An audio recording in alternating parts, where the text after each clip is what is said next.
సంగారెడ్డి జిల్లా మంజీరా బ్యారేజ్ సమీపంలో ఉన్న మంజీరా అభయారణ్యాన్ని రామ్సాగర్ గుర్తింపు కోసం ప్రతిపాదనలు పంపినట్లు state wetland authority member secretary senior IAS అధికారి ప్రశాంతి తెలిపారు. కేంద్ర ప్రభుత్వం చేపట్టిన సౌభాగ్యత మిషన్ కార్యక్రమంలో భాగంగా ministry of environment, forest and climate change government of India ఆధ్వర్యంలో హైదరాబాద్లో నిర్వహించిన 2 రోజుల వర్క్షాప్లో భాగంగా study tour ministry of environment, forest and climate change government of India ఆధ్వర్యంలో ఐఏఎస్ అధికారుల బృందం సీనియర్ ఐఏఎస్ అధికారిని ప్రశాంతి ఆధ్వర్యంలో మంజీరా బ్యారేజ్ సమీపంలోని మంజీరా అభయారణ్యంను సందర్శించారు. మంజీరా అభయారణ్యం మంజీరా నదిలో మొత్తం 9 దీవులలో 550 ఎకరాలలో విస్తరించి ఉన్నదని, సుమారు 300 రకాల పక్షులు, 160 రకాల ఇతర జీవులు ఈ దీవులలో నివసిస్తున్నట్టు అధికారులు గుర్తించినట్టు తెలిపారు. అనంతరం జిల్లా కలెక్టర్ క్రాంతి వల్లూరు మాట్లాడుతూ ప్రతి సంవత్సరం వర్షాకాలం, శీతాకాలం, వేసవి కాలంలో ఆయా సీజన్లకు అనుగుణంగా వివిధ రకాల వలస పక్షులు మంజీరా నది మధ్యలో ఉన్న ఈ 9 దీవులకు వలస వస్తున్నట్టు తెలిపారు. అంతకుముందు ఏర్పాటు చేసిన ఫోటో ప్రదర్శనను కేంద్ర బృందం సభ్యులు తిలకించారు.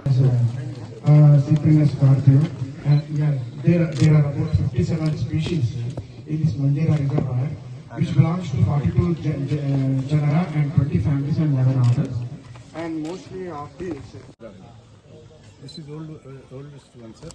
That is constructed during 85 completion. 85.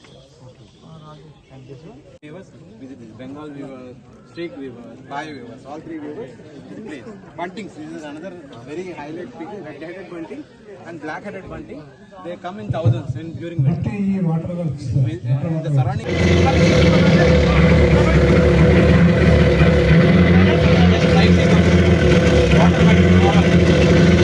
only air, sir. Air. Only air water.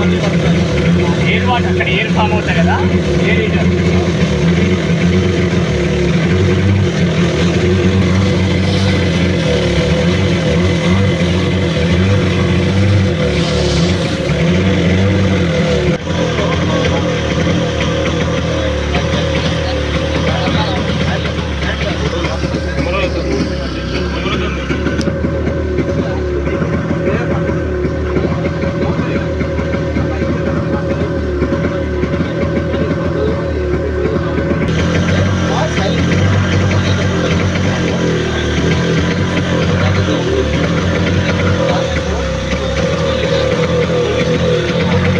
మరిన్ని అప్డేట్స్ కోసం మా ఛానల్ని సబ్స్క్రైబ్ చేయండి.